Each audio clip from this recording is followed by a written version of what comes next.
성도 여러분 안녕하세요. 말씀 묵상 리바이블입니다. 주님의 은혜가 넘치는 삶이 되시기를 소망합니다.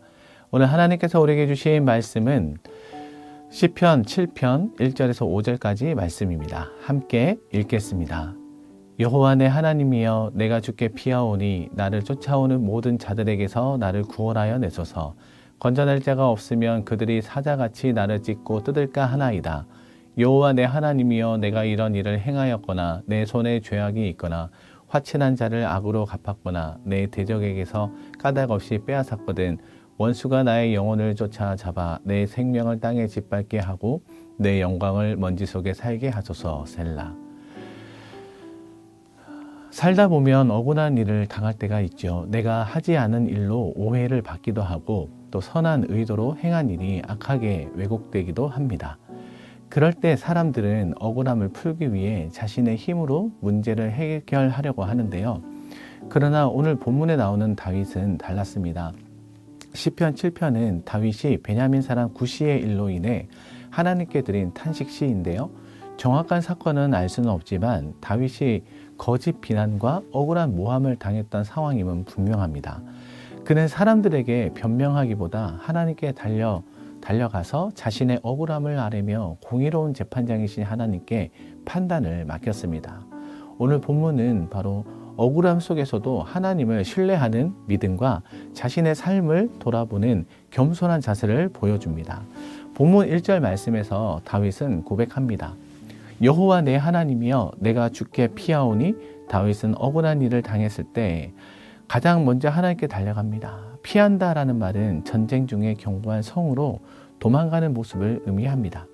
다윗은 수많은 전쟁을 경험했기에 진정한 안전이 어디에 있는지 알고 있었습니다. 여러분, 세상은 사람을 의지하라고 말합니다. 권력과 돈을 의지하라고 말하죠. 그러나 다윗은 내가 주께 피하오니 라고 고백합니다. 왜냐하면 하나님만이 가장 안전한 피난처이시기 때문에 그렇습니다. 그리고 2절에서 다윗은 자신의 원수들을 사자에 비유합니다. 성경에서 사자는 강력한 힘과 두려움의 상징인데요. 사자가 먹잇감을 덮칠 때 매우 빠르게 접근합니다. 한번 물면 쉽게 놓지 않고 끝까지 먹잇감을 무너뜨리죠. 다윗의 상황도 그러하였습니다. 그는 사울 왕에게 쫓기기도 했고요. 거짓 비난과 모함을 받기도 했으며 자신의 명예와 생명이 위협받는 시간을 지나야 했습니다. 우리의 삶에도 이러한 사자 같은 문제가 혹시 있지는 않습니까? 사람들의 오해와 비난, 믿음을 흔드는 시험과 유혹 문제는 생각보다 더 크게 보이고 우리를 삼킬 것처럼 다가옵니다. 특히 성경은 사탄은 우는 사자와 같이 두루 다니며 삼킬 자를 찾는다라고 베드로전서 5장 8절에서 말씀하죠. 따라서 성도는 영적으로 깨어 있어야 하며 자신의 힘만으로는 이 싸움을 이길 수 없음을 인정해야 합니다. 그리고 이어서 3절 말씀에 여호와 내 하나님이여, 내가 이런 일을 행하였거나 내 손에 죄악이 있거나 라고 말씀합니다. 다윗은 만일 내가 이런 일을 했다면 이라는 가정법으로 말하고 있습니다. 이것은 자신의 결백을 과시하라는 말이 아니라 하나님의 공의로운 판단을 신뢰하는 태도입니다. 내 손에 죄악이 있다는 표현은 단순히 마음속 생각이 아니라 실제 삶의 행동에 죄가 있었는지를 묻는 말입니다. 성경에서 손은 행동과 삶의 열매를 상징합니다. 다윗은 하나님 앞에서 자신의 행동을 숨기지 않습니다. 왜냐하면 하나님은 사람처럼 겉모습만 보시는 분이 아니라 중심을 살피시는 분이시기 때문입니다. 오늘날 우리도 억울한 일을 당할 때 먼저 질문해야 합니다. 내 행동에는 사랑이 있었는가? 상대를 판단하기 전에 자신을 먼저 살피는 사람이 바로 성숙한 신앙인이다 라는 것입니다. 그리고 4절 5절 말씀에 내가 정말 죄를 지었다면 그 결과를 달게 받겠습니다 라는 뜻을 가지고 있습니다. 사람은 자신의 잘못을 감추려 하지만 다윗은 하나님의 심판을 피하려 하지 않습니다. 왜냐하면 하나님은 모든 것을 아시는 공의로운 재판장이시기 때문입니다. 여기서 우리는 다윗의 믿음을 보게 되는데요. 그는 자신의 명예를 지키는 것보다 하나님의 공의가 드러나는 것을 더 중요하게 여겼습니다. 오늘 우리도 오해를 받고 억울한 일을 당할 때가 있습니다. 그때 우리는 조급하게 자신을 변호하거나 상대를 공격하기 쉽습니다. 그러나 믿음의 사람은 먼저 하나님께 자신을 맡깁니다. 만일 잘못이 있다면 회개하고 잘못이 없다면 하나님께서 반드시 진실을 드러내실 것을 믿고 기다려야 합니다. 이제 말씀을 맺겠습니다.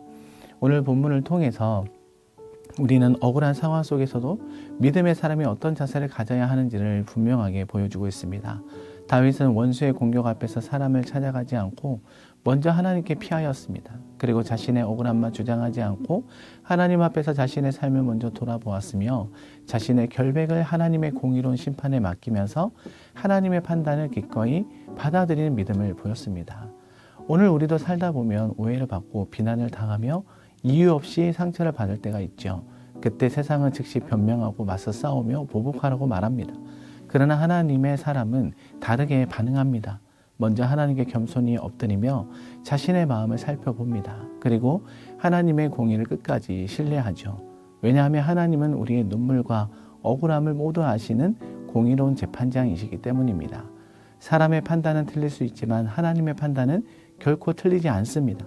사람은 우리의 겉모습만 보지만 하나님은 우리의 중심과 동기까지 아십니다. 그러므로 성도는 사람들에게 인정받기 위해 쓰기보다 하나님 앞에서 정직하게 살아가는 것을 더 중요하게 여겨야 합니다. 하나님께서 우리의 삶을 판단하시고 하나님의 때의 의를 드러내시며 상한 마음을 위로하시고 회복시켜 주실 것입니다. 기도하겠습니다. 사랑의 하나님, 오늘 말씀을 통해 우리의 참된 피난처가 하나님 한 분뿐이심을 깨닫게 하시니 감사드립니다. 다윗처럼 다른 사람의 허물을 먼저 바라보기보다 우리의 마음과 삶을 먼저 돌아보게 하옵소서. 우리의 말과 행동, 생각과 동기를 날마다 말씀 앞에 비춰보게 하여 주시고 혹시 우리 안에 숨겨진 죄와 교만과 미움과 욕심이 있다면 깨닫게 하셔서 겸손히 회개하는 은혜의 마음을 주옵소서. 한 주간의 삶 속에서도 억울한 일과 어려움을 만날 때마다 오늘 말씀을 기억하게 하여 주시고 하나님께 피하고 자신을 먼저 살피며 하나님의 공의를 끝까지 신뢰하는 믿음의 사람으로 살아가게 하여 주옵소서. 감사드리며 예수 그리스도의 이름으로 기도하옵나이다. 아멘. 이 시간 다 같이 합심하여 기도하겠습니다. 어떤 어려움과 억울한 일을 만나도 사람보다 먼저 하나님께 아뢰며 하나님을 더 신뢰하는 믿음의 사람이 되게 하여 주옵소서. 우리 엘사랑 교회를 위해 기도하기 원합니다. 7월의 모든 사역에 하나님의 은혜가 충만하게 하여 주시고 여름 성경학교와 또 수련회 그리고 치앙마이 단기 선교 등 하나님 모든 사역 가운데 차질이 생기지 않고 순조롭게 진행되게 하여 주옵소서. 성도들이 서로를 존중하고 섬기며 그리스도의 사랑으로 하나 되는 공동체가 되게 하여 주옵소서. 엘사랑 교회 가정을 위해 기도하겠습니다. 가정의 주인 되신 예수 그리스도 한 분만을 온전히 바라보며 날마다 말씀과 기도로 또 하나님을 예배하는 믿음의 가정이 되게 하여 주옵소서. 휴가를 계획하고 있는 가정에 안전하게 또 잘 다녀오며 영육의 강건함을 허락하여 주옵소서. 이와 같은 마음을 가지고 다 같이 합심하여 기도하겠습니다.